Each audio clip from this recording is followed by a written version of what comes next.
I was just telling everybody what just went down. So Carol was she received a phone call back from, I guess, the Circle Prospect, somebody you were Circle Prospecting, and turns out that person was interested in getting into real estate.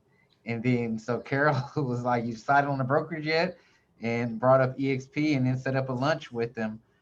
And then they end up knowing each other. So that was really neat. All right, who all do we have? You know what's super neat about it is this kid, I worked with him in an auto dealership and he was really good. And so I got him promoted into management as a finance manager. But the boss there was like crazy and the whole thing started falling apart. And so he ended up going to a different dealership. And you know what he said to me? He's like, man, you kickstarted my auto career. And he was like, yeah, man, now I'm really excited. So yeah, this kid, he's smart and he's sharp and he's young. He got nothing but young energy. So That is awesome. I love that. I love that. Well, let's go ahead and kick it off this week. I want to kick this off with on a high note, just kind of highlighting some people in the Facebook group. I did a question yesterday, and I said, "What's one goal that you have for this week that we can hold you accountable for?" And I'm telling everybody right now because we got to hold these people accountable. So Ryan got into the group. He said, "Working on getting a new listing." KP, get one listing. Austin, he's one agent away from securing his spot in the East. So that's what he's working on this week. Don is trying to get his first lead. And we got Bernard getting a buyer in a contract. All right. So take a moment today, drop your goal in for the week into the Facebook group so that everyone else in the group can hold you accountable to that. And we will be doing that. I received your email, Carol. So Carol put in her success journal that she needs to be held accountable for her pop buys, and they've been gathering dust, right? So I want to ask you a question on that though, Carol, before we get into it. So you mean delivering your gifts to your clients, right? yeah, so I have them. It's just after surgery, you know, I was in my mind I was going to be up and back at it in a week. So I had my Popeyes and this, and I just really have not had the energy. And I didn't want to be stuck halfway through the day and then run out of energy and not be able to get home safe. So I haven't done them. But now I really made it through last week. I'm feeling good. I'm feeling like, okay, because it takes 5 or 6 hours to get them all done. So this week is the week. I'm feeling good. I'm back to myself. I want to get them out there. So that's what I want to be held accountable for this week. Gotcha. Gotcha. And then for you, KP, what's your strategy for getting a new listing this week? It's just gonna be cold calling, since it's raining here in Dallas all week. I went door knocking last Friday, and I talked to 18 homeowners that were willing to talk, and I got three like solid seller leads from that, from my listing in Salina. So I wanted to do more door knocking, but we'll see how the weather permits. Okay. Okay. Cool. So those are two people here that are gonna knock it out this week. Let's go ahead and do a rundown of how last week was. So we'll start with you, Carol. What went on for you last week? You know, like I was saying, I really got my energy levels are coming back strong. So, and I've started working out again. So I was able to get 4 good workouts in last week. I drove around and got pictures of all 10 of the properties for the portfolio that I needed to get done. So I got that done. Oh, I had a closing where I made a little money, and did just over 900 cold calls last week and got some solid leads out of that. I submitted an offer on behalf of a buyer, and I touched base with another client that I knew I have already sold 2 properties for, and I know they have a third one. And we were kind of going back and forth. And so, yeah, she's like, she's coming up in July to get that house ready for the market. So just making sure that relationship stays strong, and lost 3 more pounds. Awesome. Awesome, Congrats. Carol. Congrats. Thank you. That's So good. yeah, that's my good week. Okay. Love it. What about you, Sonia? Yeah, so I did my first open house on Sunday, and that was all right. I only had one person stop by, but it was out in the middle of nowhere. So I had signs like all leading along the way, and then flags at the end of the driveway. But then you had to drive up like this long, tall hill to get there. So I only had one person stop by, but I'll be following up with them. There are a couple that they're just frustrated with the whole process of what's going on right now, trying to buy, and just happened to, it wasn't their cup of tea, the house that I was showing, but it was that wasn't my point. It was not my listing anyway. It was my broker's listing that he let me do an open house for. So my point was to try to get some names, and so I got somebody to follow up with, and so that was good. And then last week also, because, just like you said, follow up with people and stick with them. And I followed up with some people that I know that had just kind of mentioned in passing that they might have this property that they were looking to sell. I saw on Facebook that they just got back from Florida like the day before. And so I was waiting until they got back home and weren't in vacation mode anymore. I'm like, hey, have you thought any more about that? And I'm like, yeah, we actually just got both our names on the titles. So I might have like this vacant land that has waterfront property on Lake Michigan. There's 11 acres that I might be listing soon. So I worked up comps on that. Had to go work with my broker on figuring that one out, because figuring out land comps, especially with something that has a waterfront, but it's on a bluff. So the hell do you price that? So we worked on that for about an hour and a half to come up with a price. So I'm going to put together a listing presentation and go show it to them. I have a friend who does drone photography and video. So I've got one of his videos to show them, to add that into my presentation, show that, because that's the only way to show a property that has a bluff that's overlooking Lake Michigan. And how you gonna, it looks like nothing from the road. It looks like just some trees, right? But the other side you can't drive to, that's the side you got to see. So that's what I'm doing this week, kicking it out. Nice. Carol dropped a question for you in the chat box. How did you market the open house? I had it all over Facebook, and I would have gone around all over the neighborhood. It had been in a neighborhood and flyered it and stuff like that, but there was no neighborhood. So I just put a ton of signs out, and then we really hit it hard on Facebook. I got a lot of people that commented that they saw it on Facebook, but so it was paid ads though. Yeah. Can I give a little advice? Yeah, so yeah. What I did was I went into my local MLS, and it took a minute, right? But I ran a search, and I took everybody's email out of my local MLS for all my local realtors. Mm-hmm.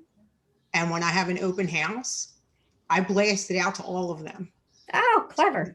This wasn't your listing, so I probably wouldn't do it for my broker's listing, because let him do his own shit. But for your listings to be ready when your listings start coming, just go pull them out there one at a time. It's copy and paste.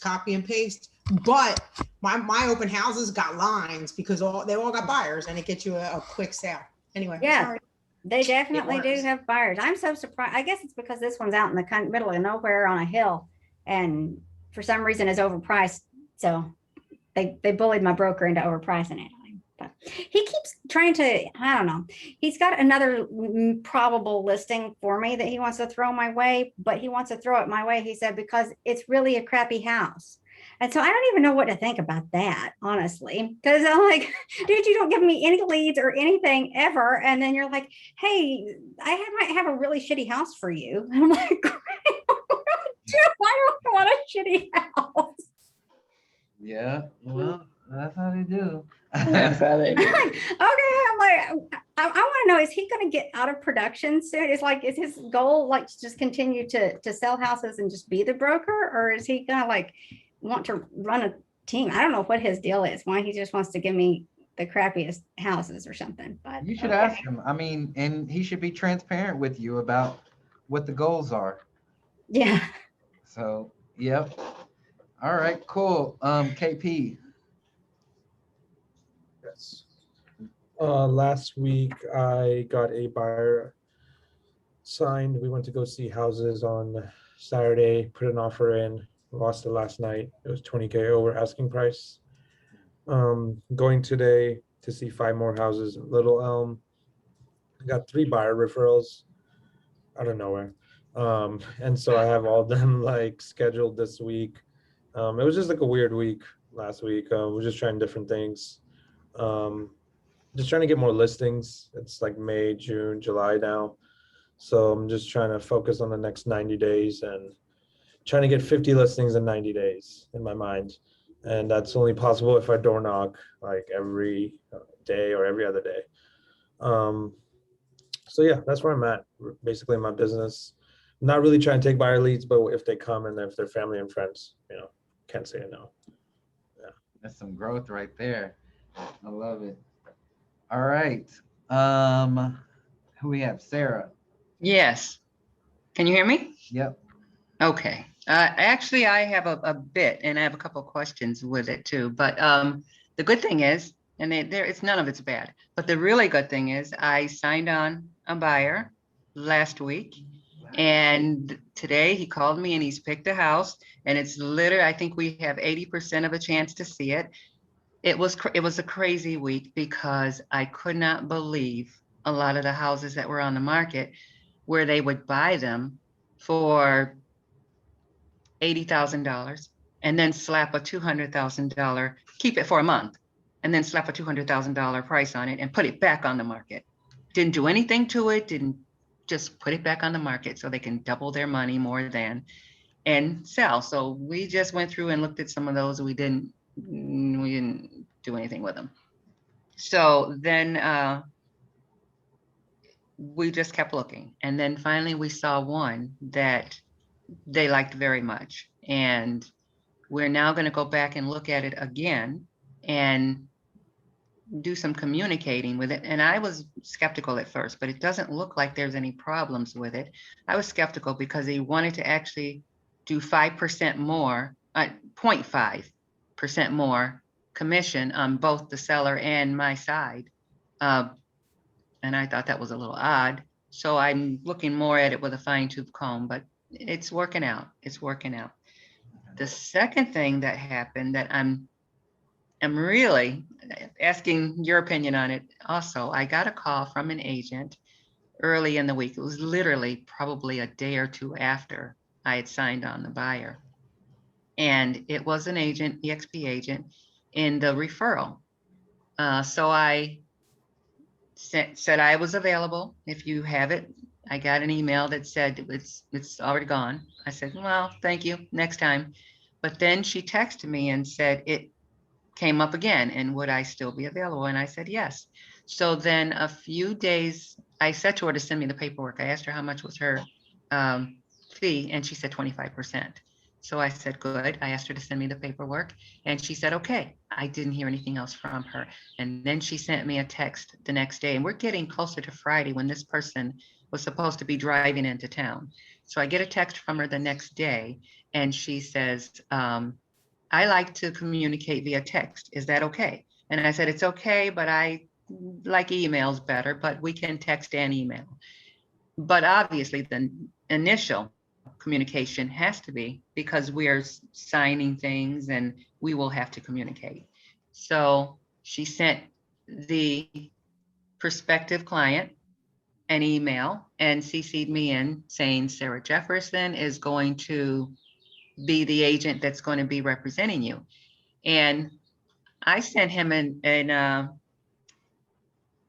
introduction email, and I heard nothing from either one of them. I kept sending text messages and emails saying, please contact me. I asked him if he could send me a list of the properties that he was looking to see so that I would get, I mean, Syracuse goes distances left, right, east, and west, so I wanted to know pretty much where he was going to be looking. I heard nothing from him. Then I heard nothing from her. We're getting closer to Friday, and I had already said I would take it. So I sent her another text message saying, I think it's best that you refer this to another person. And then she called me right away and said, first she texted me and said something to the effect of, that's not good, Sarah. And then she called me and said, this is not good. And I said, well, I don't have anything except words in my phone. You're sending somebody here from another city, state, I don't know. I just have a name. I can't I can't work with that. And it's all, the ball's all in their court. And she said, well, I'm on a train and I might get disconnected. And I said, okay, but I need to say this before you get disconnected. You need to, you know, refer him to someone else. And then she just hung up. I don't know if she got disconnected or anything, but then he in turn sends me an email and asked me to call him. And I sent him an email back saying, this communication crossed with communication with her, and to contact her that she was going to in fact refer him to another agent. And that was the end of it. Now, what do you think on a situation like that? An investor definitely looking, Syracuse is probably a really great area for an investor. What do you think? What feedback does anybody have? Yeah. Go for it, Carol. So that was a whole lot of unnecessary drama. It was. It was. Send me the paperwork and we're good.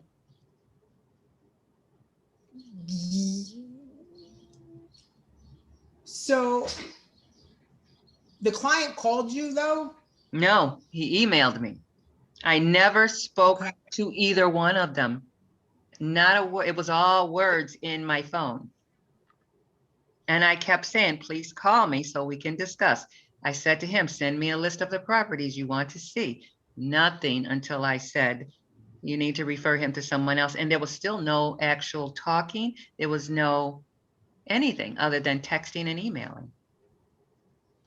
Okay, so I want to be candid, but I want to say Mhm. something that doesn't. Okay, so it's 2021 Yes. and the times have changed. There's going to be a lot of your communication in this industry that take place through text messages and emails because agents are always on the run and we're always with clients. Mhm. So I feel like you're used to being on the phone, but maybe it could be helpful if you learned how to become a chameleon with your communication, is what I want to say. Yes. Because if you had been able to successfully communicate with them through text message, I feel like you just gave up a client. Well, I wasn't sure one way or the other, but I was actually thinking, and I think I'm kind of, and I'm not great at it, but I think I'm good with texting and emailing because of the side of me that, you know, this is getting really all very new, just getting out there and Yeah. putting myself out there. But I think I was thinking more on the safety side. You know, had he drove into Syracuse, we go into empty properties looking at, I have no idea anything at all about him except the name. I even went in on different platforms to put the name in there, and there's, needless to say, 50,000 names of the same person. There's several named people with my name. So I was thinking in terms of safety, not having anything other than, now, one thing I did have is I went in on World and I went in to check on agents and pulled it up and looked. I didn't even know what she looked like. And then I went into World and I saw. So, I mean, again, I'm not trying to be rude, but honestly, No, I want you to be very frank with me. all right, here's very frank. You just gave up a good lead, and I think you did it Yes. because you're still new and you're trying to learn, and it's a shame that Yes. you don't have somebody to go to and talk to. Because Okay. honestly, it doesn't matter if you talk on the phone or you text message. If she Okay. didn't send you the form, you could have got her email and sent her the form for the referral. And in terms of his information and safety, nobody drives all the way from Jackson if they're looking to murder somebody. Shit, they can murder somebody in their backyard. And on top of that, you could have got all his information from the pre-approval. You could have been like, great, we're going to look at properties. Let's make sure we're prepared. Send me your pre-approval. Now you got his name, his address, and his lender has everything. Okay. And then on Okay. top of that, add to the fact that Showing Time has a thing that you put in the app that you arrived there, and then you have to close out that you left so that it's tracking you. And if you don't come out and say that you've left, they'll send the police. So there's a lot of things there I feel like you missed the ball on, which Right. cost you a client. Right. And I love you. And I Well, appreciate you.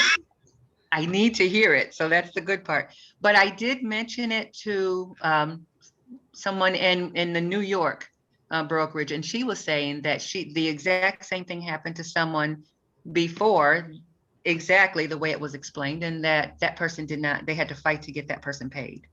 And it was on her end, it was all about the referral and that person not getting paid. But if you have enough, you can get paid.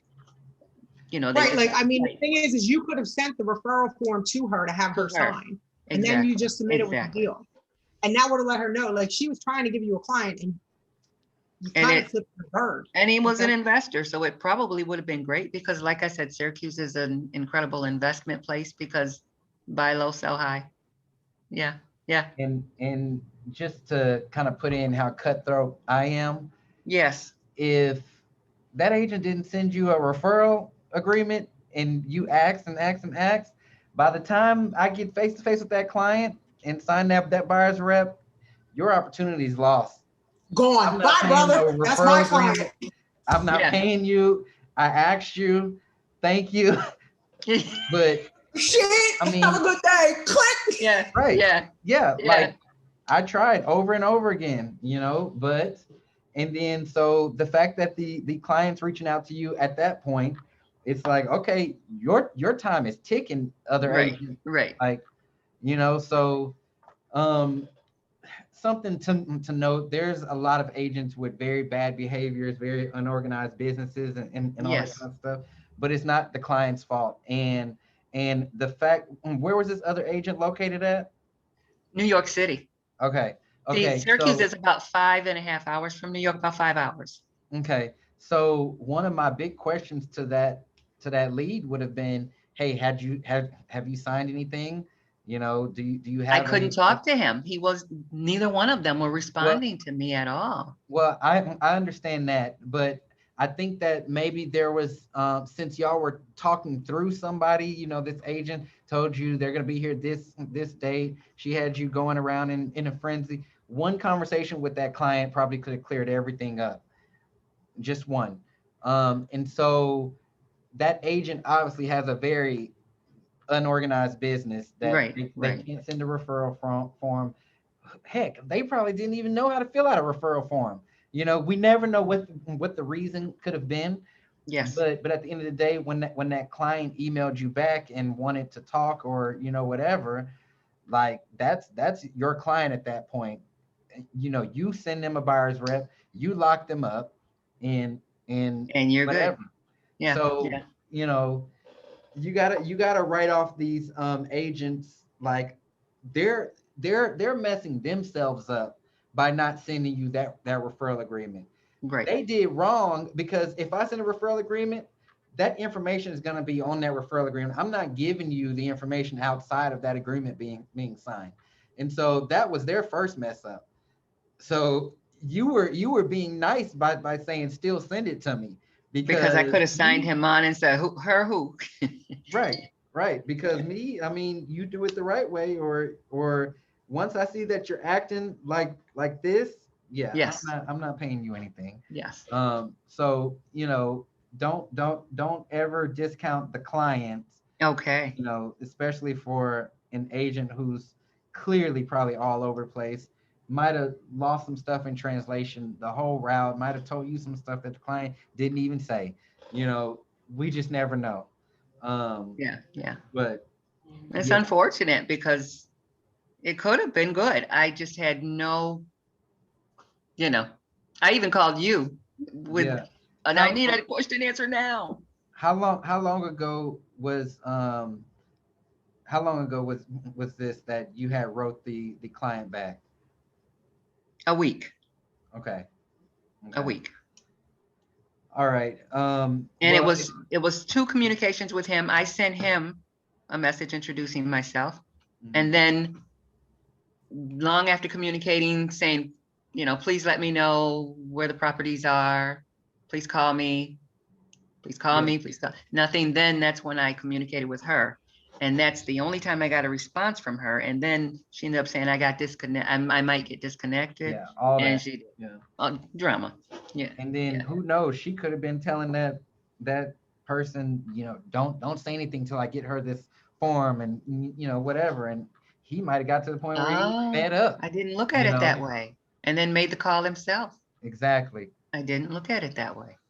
So can always be something. But thank you for sharing that, and I hope that was valuable feedback for everybody. All right, Rosemary.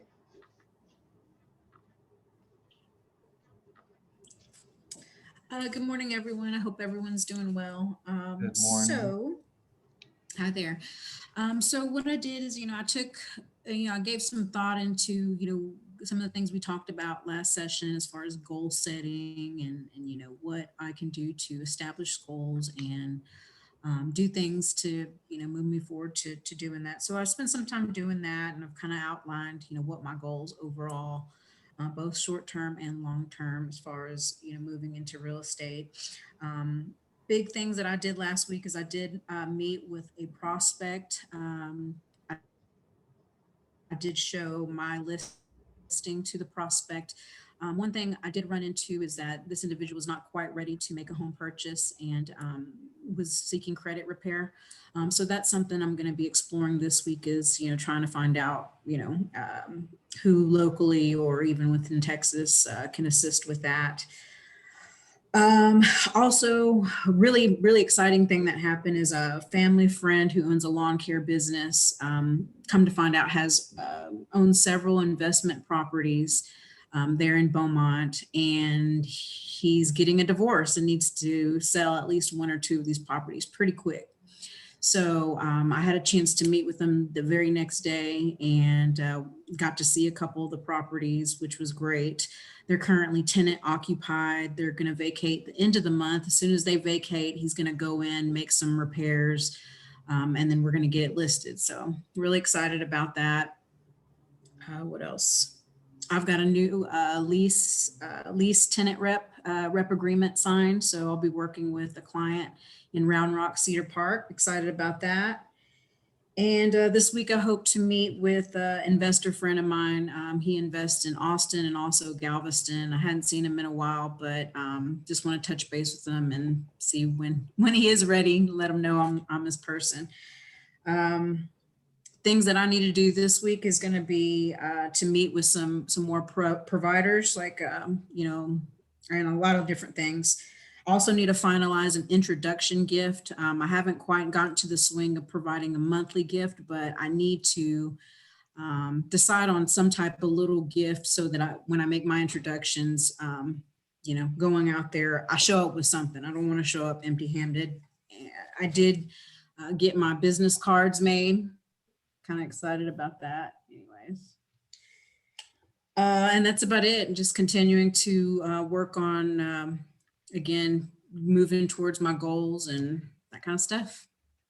Nice. I'm gonna give you a site because I think if you're gonna do introduction gifts, they should be swaggy or swag gifts.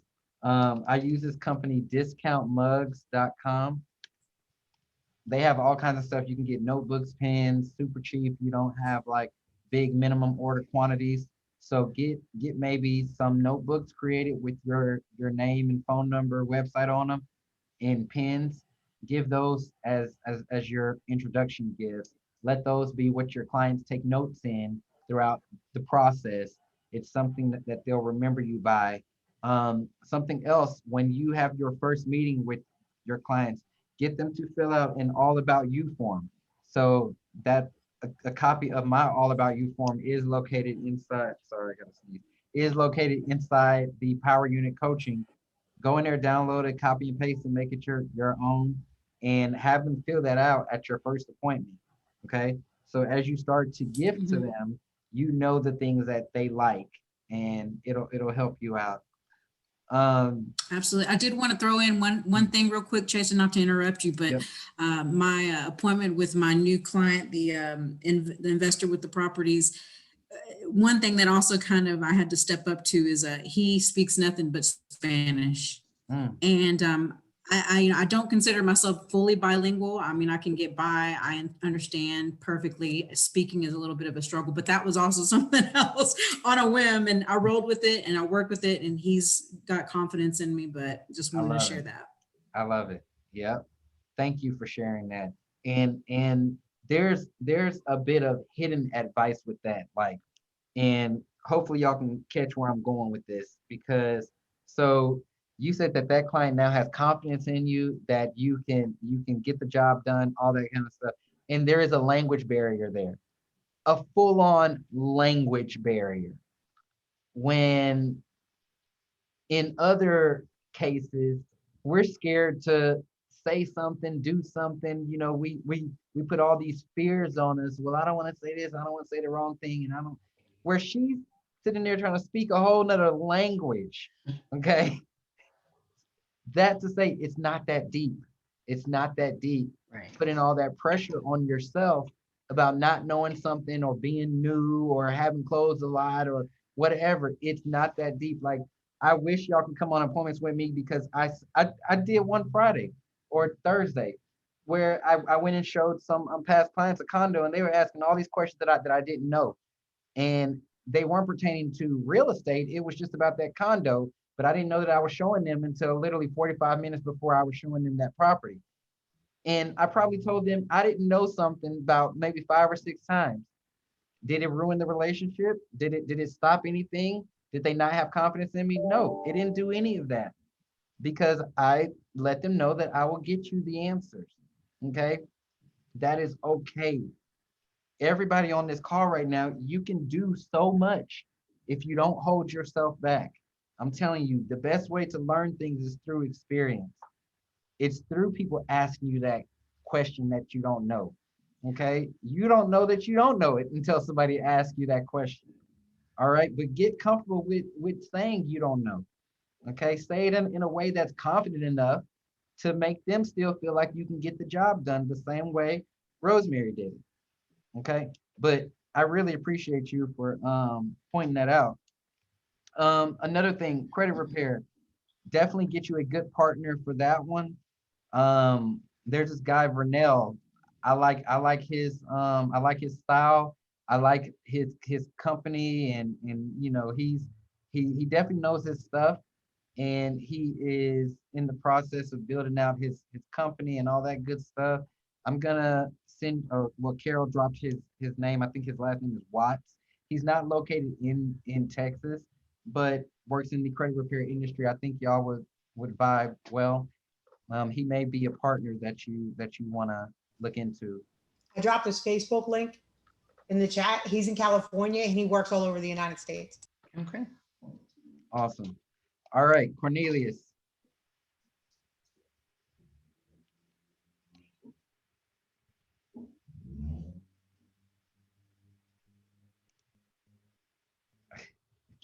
Trying to unmute.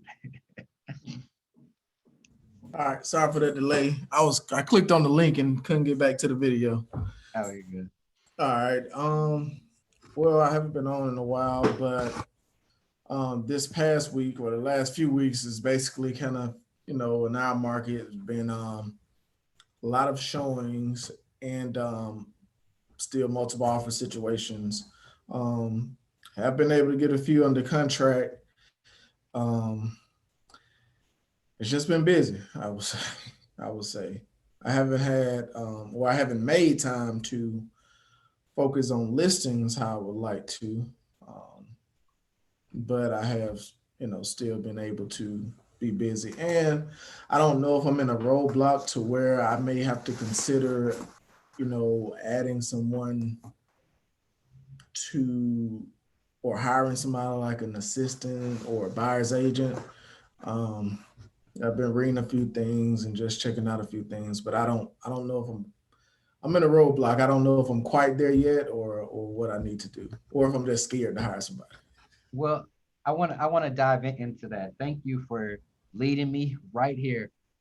So for one, why do you use the word roadblock? Because I haven't made the decision yet. Okay. Yeah. Okay.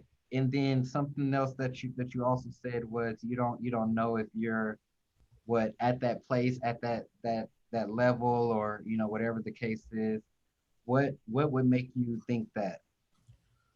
What would make them think because I still can what would make me think that I'm not at the level to hire someone yet? Mm-hmm. Maybe just trying to maximize, and I don't know, think I'm just a little scared to hire somebody. Okay. Honestly. Okay, so let's dive deeper into that fear. What are you afraid of happening? I'm afraid that first out of exactly like the items that I need them to specifically do, Okay. and how they're going to help me, and finding a good person in this in my area. Okay. Um, I think those are like the bigger two concerns. And if I'm at the place of in my sales to where it makes sense to hire someone right now. Okay. So in the place where it makes sense, are we talking about makes sense to you or makes sense to other people? Um, to me, Okay. yeah, All right. So if you're in that place where it makes sense for you to bring someone else in your business to assist you with obviously things that you are needing help with right now. right. Okay. Tell me the situation where it wouldn't make sense.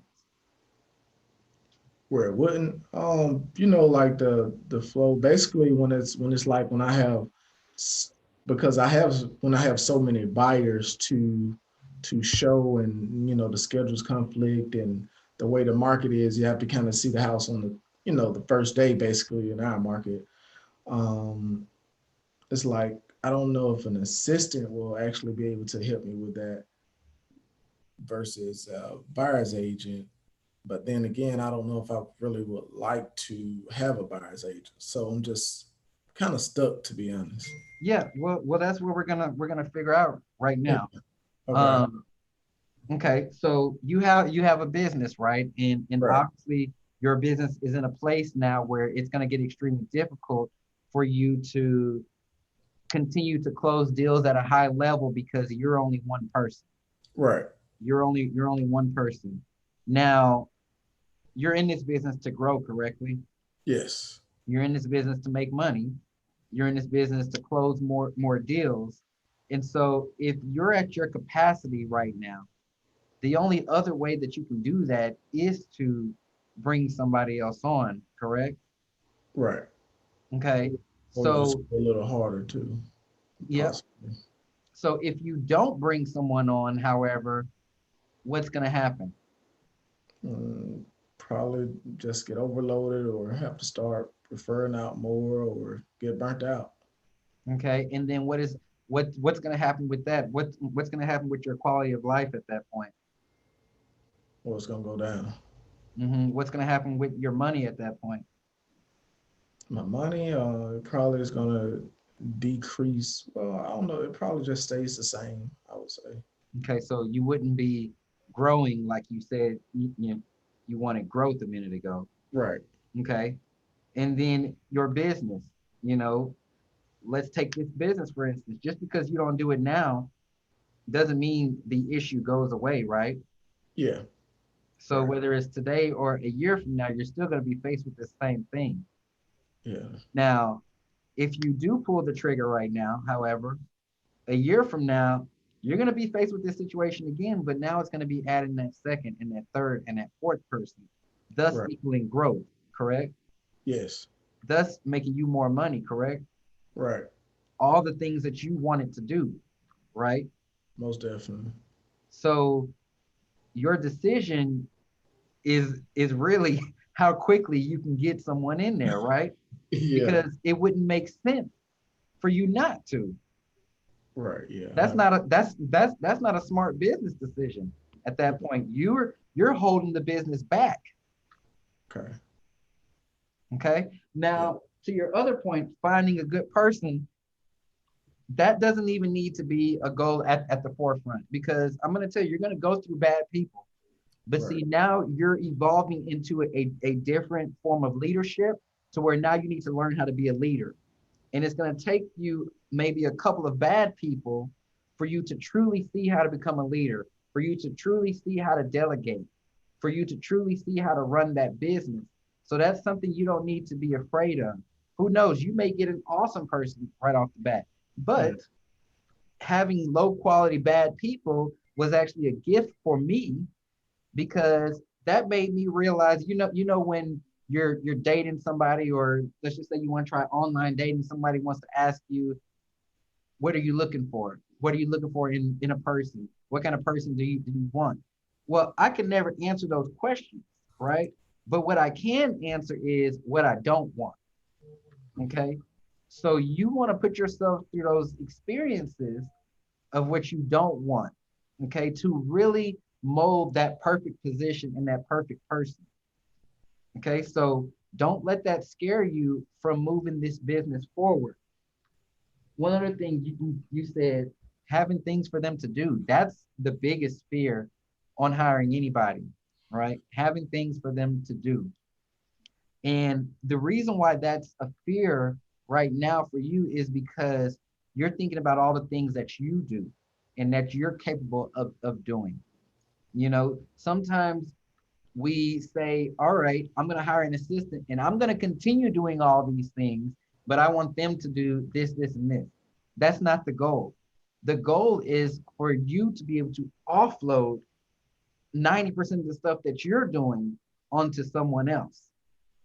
Okay, because what that's going to do, that's going to free up your time to focus on money making activities. Right.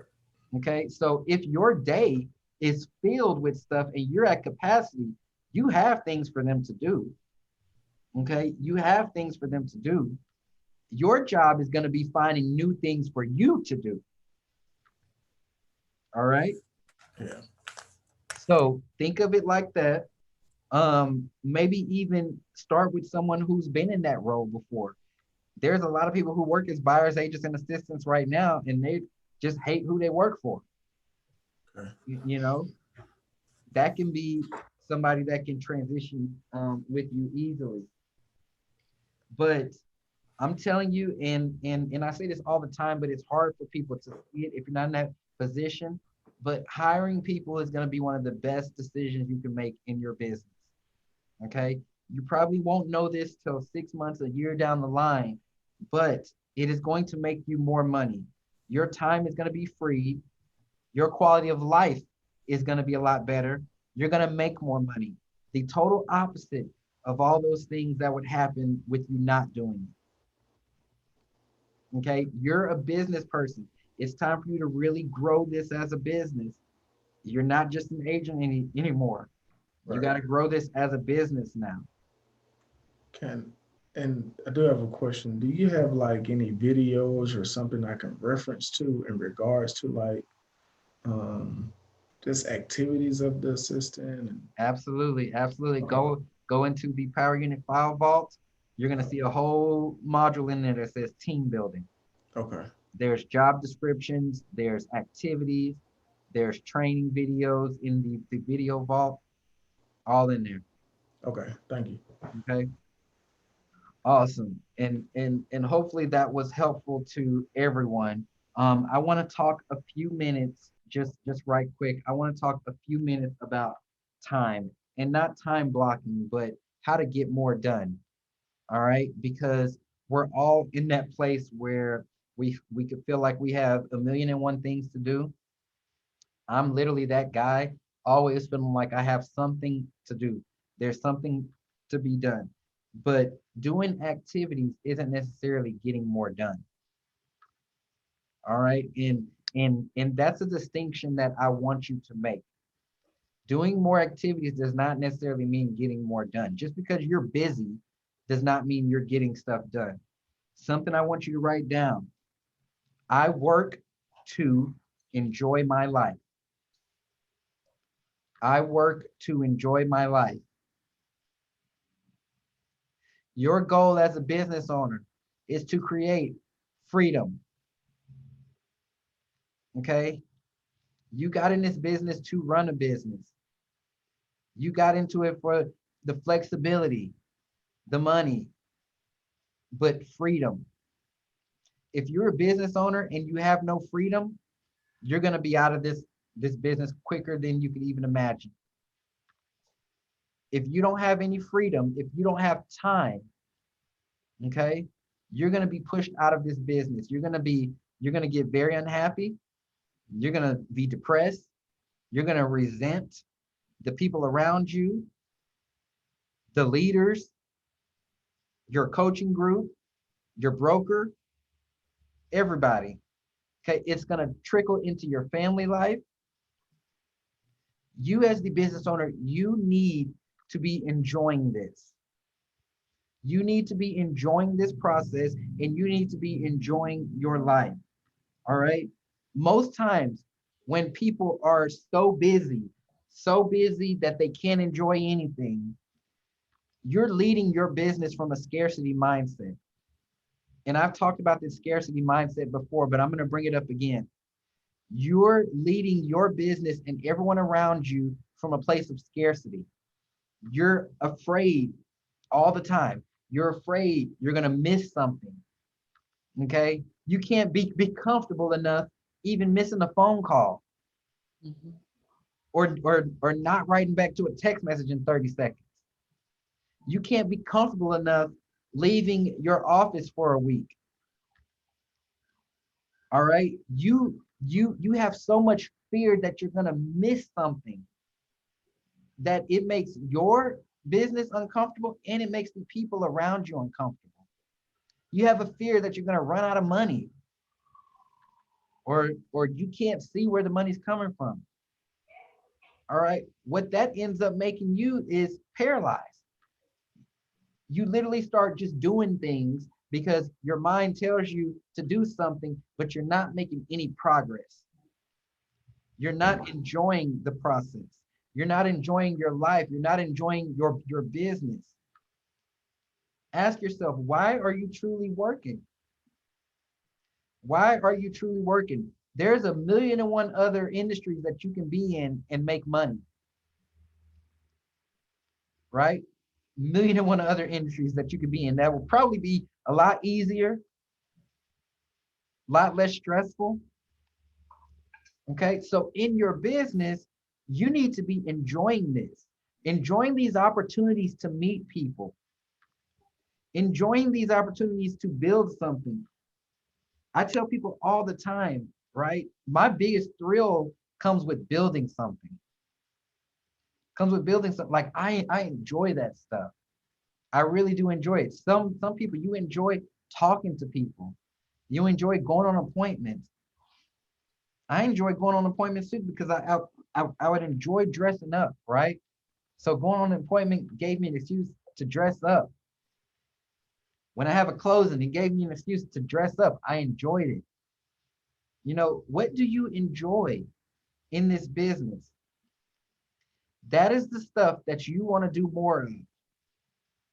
Okay. And we just kind of talked about team building, but eventually you're going to delegate that stuff out. Okay. I'm going to give you some tips on how you can enjoy this more.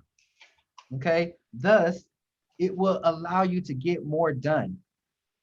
For one, you need to create a culture around you and your business that you care about.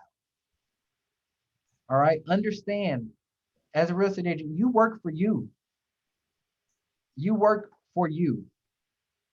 This is your legacy. This is what you're building. So what culture are you putting around your business? Is it one that's always worried? Is it one that's always stressed out? People don't want to come around because they feel like they're always in a rush. You know, what does that look like? Think about future tense, the type of talent that you're going to attract. Okay, you as the leader of this business, what is that culture looking like with just you? Next, what do you set? Number 2, celebrate. Celebrate your successes. Celebrate your wins and successes. Successes in this business, it's not only one success. Everybody wants to put so much weight on a closing. No, celebrate that appointment. Celebrate that new connection you have. Celebrate that you cold called for 2 hours nonstop. Celebrate these wins because you are making progress. You are making progress and it needs to be celebrated. Unfortunately, this is a career where everybody's just looking out for themselves, you know? So you got to learn to celebrate you. You got to learn when to pat yourself on the back, when to give yourself a round of applause. It deserves to be celebrated. That's how you're going to stay in that mental state that you need to be in.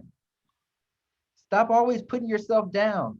It's so crazy. I hear so many, like I get some of these weekly press email, I mean, not weekly press, some of these weekly emails and numbers and stuff like that. And people were telling me all the things that they failed doing. You know, I wanted to do this, didn't get to do this. I wanted to do this. No, but what did you do? That was great. I love how we start these calls off with you all sharing the successes of your week. It doesn't always have to be a closing, but we celebrate that stuff. You need to celebrate yourself and your business. Next, number 3, get clear about your next 90 days. This business moves in 90-day cycles. Every 90 days is an opportunity for you to reset. Every 90 days is an opportunity for you to analyze what worked, what didn't work. Where did I drop the ball? What could I do better? Okay. I really want to blow this thing out in the fall. Okay. Here goes your 90 days starting right now.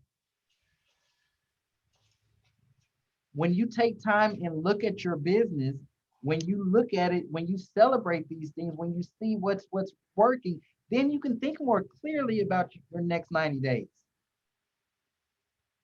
Okay, you're not just on this hamster wheel because you're looking at it like a business owner. Think about it if we were looking at finances and all you saw was money going down, down, down, down, down, right? If you sat there and analyzed it, you're probably going to see things that you're spending money on that you shouldn't.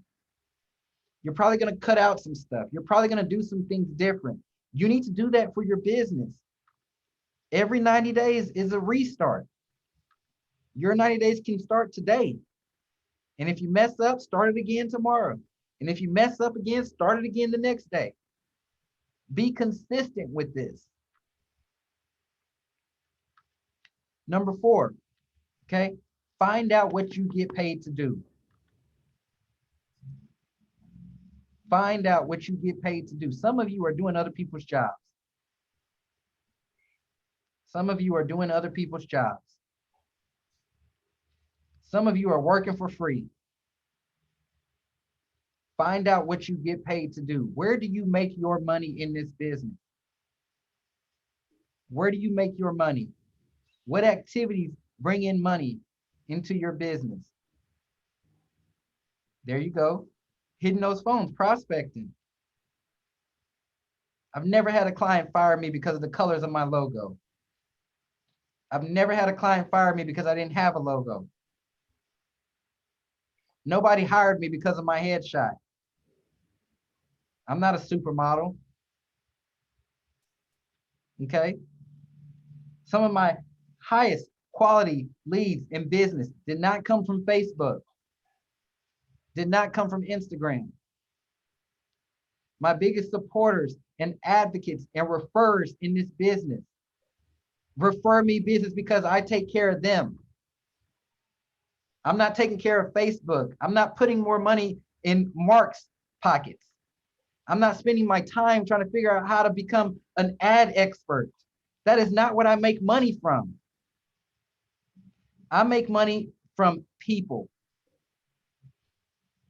Okay, find out how you make your money, what you make money from. Number 5, and this goes with number 4, delegate, delegate, delegate. Okay, pass that stuff off. Pass it off. It's amazing what you can pay somebody to do. Think about it. It's amazing what you can pay somebody to do. I find all kinds of services out there on Craigslist, on Fiverr, of people willing to do things that I need to get done, but they don't make me money. Okay, there are those things that are not my highest and best use of my time. Even to the point now where we don't do our own transactions. Like, we just don't. If I know that I can offload contracted clothes for $300, I'm going to do that. Let it make me 12,000. Let it make me 20,000. Oh, but Chase, I can do it myself. Why? Why? What else could you be doing? Think about how much you make an hour, right? You're a real estate agent with a successful business. Your hourly rate is a lot more than someone to push your paperwork. Okay? You need to get more done. You need to get more done, and you need to get the right things done. So take everything that I said today. Remember, this needs to become an enjoyable experience for you. That's how you create a long-lasting business. That's how you get happy. That's how people gravitate towards you, because they see how much fun you're having in this business. Stop being stressed out all the time. Stop always feeling like you're drowning. You know how to do stuff.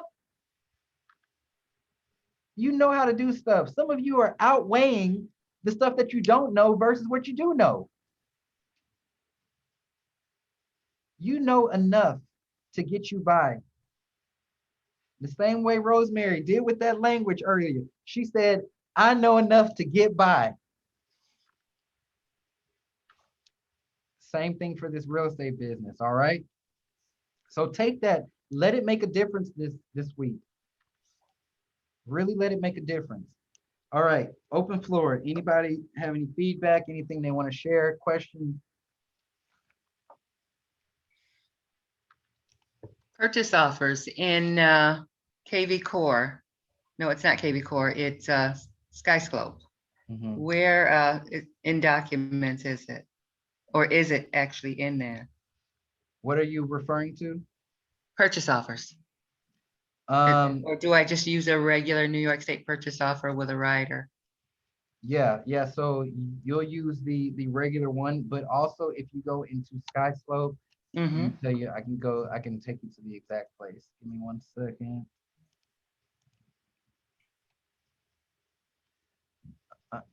Okay, go into SkySlope, and then you're gonna click on working documents, Okay. and then at the top you're gonna see a tab. It's gonna say Office Docs, Okay. and then all of your forms should be in there in those folders and stuff. Okay. All right, All right. y'all. Well, I will see you next week. Okay, this actually helped me a lot. Good. It did. Awesome. Bye, y'all. Okay, bye.